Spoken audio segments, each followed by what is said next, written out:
A very good evening. Welcome to State of Business on our television. I'm Ashin Sani Veerasinghe. Let's have a look at the headlines first. Meteorology Department warns of severe weather conditions due to the cyclonic storm Burevi. Asian Development Bank approves a $400 million loan to support Sri Lanka in transforming its secondary education system. News in detail. The Meteorology Department warned that severe weather conditions can be expected since the cyclonic storm Burevi is very likely to move west-northwestwards and cross northeastern coast of Sri Lanka between Trincomalee and Point Pedro close to Mullaitivu from 7 p.m. to 10 p.m. today. The Meteorology Department issuing a red warning today evening stated that the cyclonic storm Burevi is very likely to move west-northwestwards and cross northeastern coast of Sri Lanka between Trincomalee and Point Pedro close to Mullaitivu within 7 p.m. to 10 p.m. today. This cyclonic storm, with a wind speed of 80 to 90 kilometers per hour, gusting up to 100 kilometers per hour, is very likely to move nearly westwards thereafter, emerging into Gulf of Mannar by tomorrow morning. Due to this system, storm surge of about 1 meter height above the astronomical tide is likely to inundate low-lying coastal areas extending from Trincomalee to Kankasanture and in Poonareen to Putlam. The Meteorology Department states that under the influence of aforementioned system, the sea area around the island will be very rough to high as the wind speed can be increased up to 100 kilometers per hour at times. Moreover, it is further noted that very heavy rainfall above 200 millimeters can be expected in northern, north-central, eastern and northwestern provinces today. Strong gusty winds of 80 to 100 kilometers per hour can be expected in north, north-central, eastern, northwestern, western, central and Sabaragamu provinces. Thus, naval and fishing communities are warned not to venture to the sea areas around the island until further notice, and coastal hutment dwellers are advised to move to safer places, while other people in the affected areas are advised to remain indoors. State Minister for Finance and Capital Markets and Public Enterprise Reforms, Ajit Nivard Cabral, states that in order to improve the doing business indicators of the country, a special unit under his ministry will be set up to monitor whether the developments in the country go in line with processes to be improved. He made these observations in response to a series of questions posed by the opposition leader Sajith Premadasa in Parliament today. ජාත්‍යන්තර ණය ශ්‍රේණිගත කිරීමේ ප්‍රධානතම ආයතන තුනෙන් එකක් වන Fitch ණය ශ්‍රේණිගත කිරීමේ ආයතනය ෆිච් රේටින්ග්ස් ඒජන්සි විසින් ශ්‍රී ලංකාවේ දිගුකාලීන විදේශ විනිමය ණය නිකුත් කිරීමට අදාළ පුරෝකථනය long term foreign currency issuer default rating B ඍණ කාණ්ඩයේ සිට C3ක් triple C කාණ්ඩය දක්වා පහත දමා තිබෙනවා. පසුගිය සැප්තැම්බර් මාසයේදී Moody's ආයතනයේද ණය ශ්‍රේණිගත කිරීම වලින් ශ්‍රී ලංකාව පහත දැමූ අතර රජයේ විශ්වාසනීය ක්‍රියාමාර්ග නොගතහොත් අනෙක් ප්‍රමුඛ පෙළේ ආයතනය වන ස්ටෑන්ඩඩ් ඇන්ඩ් පුවර් ආයතනයද සිය ශ්‍රේණිගත කිරීම වලින් ශ්‍රී ලංකාව පහත දැමීම වැළැක්විය නොහැකියි.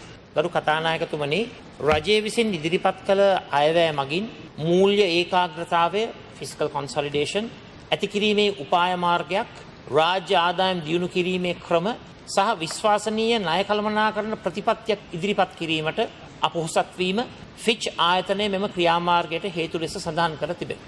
මෙසේ ශ්‍රේණිගත කිරීම පහත හෙළීම ප්‍රතික්ෂේප කරන මුදල් අමාත්‍යාංශය ෆිච් ආයතනයේ ඇස්තමේන්තු වැරදි බවටත් රජයේ ආර්ථික ප්‍රතිපත්ති හඳුනා නොගෙන නිසි විශ්ලේෂණයකින් තොරව කරන ලද පුරෝකථනයක් ලෙස මෙය හඳුන්වනවා. සියලු විදේශ ණය ගෙවීමට හැකියාව ඇති බවත් ඉදිරි වසර 5 තුළ ආර්ථික ස්ථාවර භාවයට පත් කරන බවත් රජය විසින් ප්‍රකාශ කළද සිය ආර්ථික වැඩපිළිවෙල නිශ්චිතව හෙළිදරව් කිරීමට රජය මෙතෙක් සමත් වෙලා නැහැ. ආර්ථික වර්ධනයේ රාජ්‍ය වියදම් සහ අයවැය හිඟේ ඇතුළු මූල්‍ය තත්ත්ව වාර්තාකරණයේදී රජය විසින් පරස්පර සංඛ්‍යාන සහ පුරෝකථන ඉදිරිපත් කර තිබුණා. ෆිච් ආයතනය සහ මූඩි ආයතනයේ සිය වාර්තා වලින් පෙන්වා දෙන්නේද එම වාර්තා සහ පුරෝකථනවල විශ්වාසනීයත්වයක් නොමැති බවත් ඔවුන්ගේ ස්වාධීන ඇස්තමේන්තු අනුව මෙරට ආර්ථිකයේ පහළට යොමු වූ දිශානතියක් තිබෙන බවයි. ඩවුන්වර්ඩ් ට්‍රෙන්ඩ් එකක්. සත්‍ය తත්වය රට හමුවේ හෙළි නොකර සිය අසමත් භාවය වසා ගැනීමට රජය විසින් ජාතික සංඛ්‍යාන දත්ත විකෘති කරමින් සිටින බව පිළිගන්නේද? එම විකෘති කිරීම නිවැරදි කිරීමට රජය විසින් ගන්න ලබන ක්‍රියාමාර්ග කවරේද? එසේ නොපිළිගන්නේ නම් අසත්‍ය කරුණු සිය වාර්තා මගින් ඉදිරිපත් කරනවා යයි රජය විසින් චෝදනා කරනු ලබන ජාත්‍යන්තර ආයතනවලට එරෙහිව ගනු ලබන ක්‍රියාමාර්ග කවරේද? ඉදිරියේදී වැඩි වශයෙන් ඍජු ආයෝජන foreign direct investments ආකර්ෂණය කිරීම පිළිබඳ මුදල් අමාත්‍යාංශයේ විශ්වාසය පළ කර තිබෙනවා. නමුත් විදේශ ආයෝජකින් සිය ආයෝජන සඳහා රටවල් තෝරා ගැනීමේදී මූලිකවම Fitch, Moody's සහ Standard and Poor ආයතනවල ශ්‍රේණිගත කිරීම සහ ව්‍යාපාර පවත්වාගෙන යෑමේ දර්ශකය Doing Business Index සලකා බලනු ලබන අතර උද්ගත වී ඇති තත්ත්වය හමුවේ විදේශ ආයෝජකින්ද මෙරටට ආකර්ෂණ වේ යයි බලාපොරොත්තු විය නොහැකියි. රජයේ ඉදිරි වසර සඳහා ඍජු විදේශ ආයෝජන කොපමණ බලාපොරොත්තු වේද? In the meantime, State Minister for Finance and Capital Markets and Public Enterprise Reforms Ajit Niwad Cabral responded to the questions posed by the opposition leader Sajith Premadasa. In my view and in the view of the government, it is surprising to note that Fitch Ratings assessment has ignored several key proposals presented in the government budget 2021 with regard to deficit financing in the period ahead. We have set out various ways in which the deficit is to be financed, but obviously they have ignored it, and so has the Honourable Leader of the Opposition.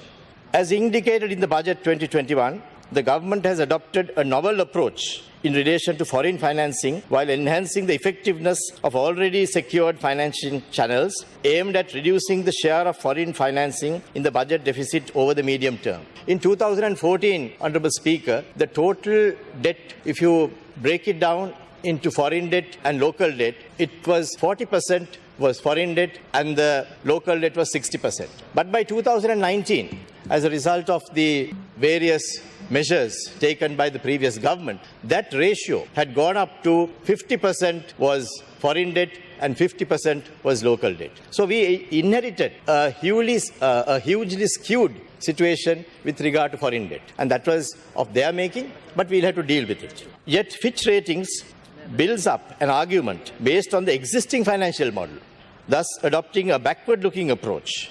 We are looking forward, they are looking backwards. You spoke about the foreign direct investments as well. Foreign direct investments, which slowed in the first half of the year, appear promising in the period ahead, particularly with the expected inflows to the Colombo Port City project and the new manufacturing projects in industrial zones, including Hambantota. Just a few days ago, we saw a massive $300 million project being signed in Hambantota to build tires, and we have already been assured by the Port City developers that $1 billion infusion of new capital will come into the Port City development in the next year. The Honourable Leader of the Opposition spoke about the need to improve our doing business indicators. Under my ministry, we are setting up a special unit in order to see that the developments in the country are also involving the processes to be improved so that the doing business indicators would also improve. Stay tuned for more news after this short break. The Asian Development Bank has approved a $400 million loan to support Sri Lanka in transforming its secondary education system, benefiting more than 900,000 students and training more than 47,000 teachers. Accordingly, the Asian Development Bank issuing a statement says that the secondary education sector improvement program will support reforms under the government's General Education Sector Development Plan 2020-2025, particularly on upper secondary education. The program will benefit about 953,000 students annually with skills that will benefit successive generations of students. The program will equip the young population with knowledge and skills in science, technology, engineering and mathematics and commerce, which are fields of high economic relevance for Sri Lanka.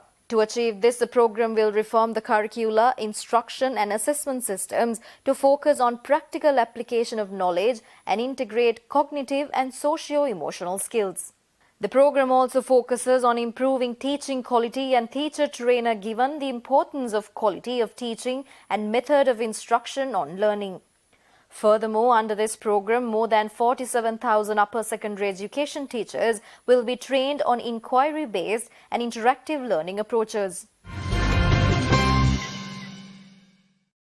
The central bank has extended the validity period to open special deposit accounts and permission to retain funds held in such accounts in Sri Lanka up to 7th April next year. The government of Sri Lanka introduced the special deposit accounts on 8th April 2020 to seek assistance for the national effort to overcome the effects of COVID-19 outbreak in the country. Accordingly, as at 7th October 2020, total deposits in SDAs amounted to approximately $272 million. Considering the potential of SDAs to attract a substantial amount of foreign exchange into the country, government has decided to extend the validity period of opening SDAs up to 7th April 2021 on recommendation of the Monetary Board of the Central Bank of Sri Lanka. In addition, considering the favourable effects of retaining such foreign exchange within the country, government has allowed SDA holders who wish to keep maturity proceeds of SDAs in Sri Lanka beyond the designated date of maturity to renew and continue SDAs as normal deposits with authorised dealers. The funds held in SDAs continued as normal deposits are thus eligible only for the interest rates offered by the authorized dealers for normal term deposits of the respective banks, and upon maturity such funds can be freely convertible and repatriable outside Sri Lanka on any future date and can be transferred into an inward investment account or a personal foreign currency account if the account holder is eligible to open or currently maintains such an account.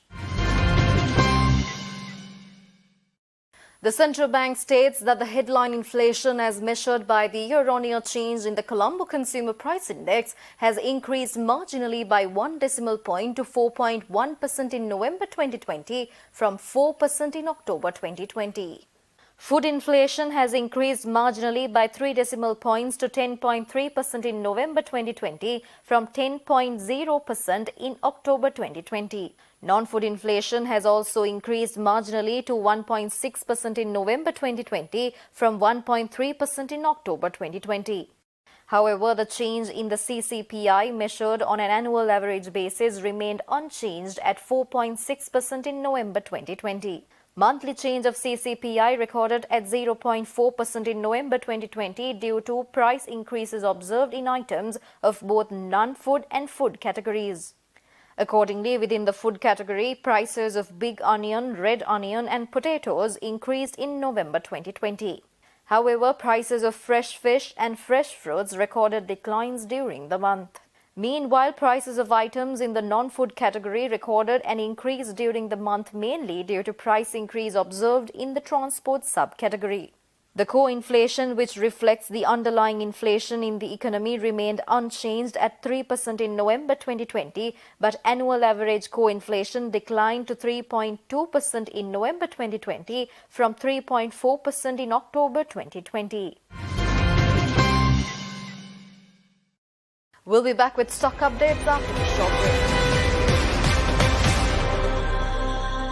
break. The trading at Colombo Stock Exchange ended on a positive note today.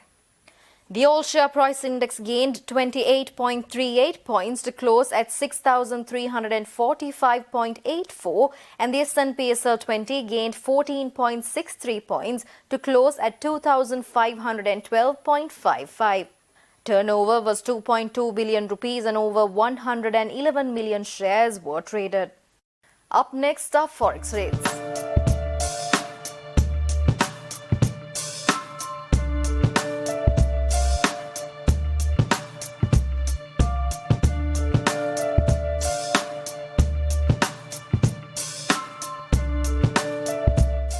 With that, we are winding up news for today. See you tomorrow with State of Business at the usual time. Until then, take care. Good night.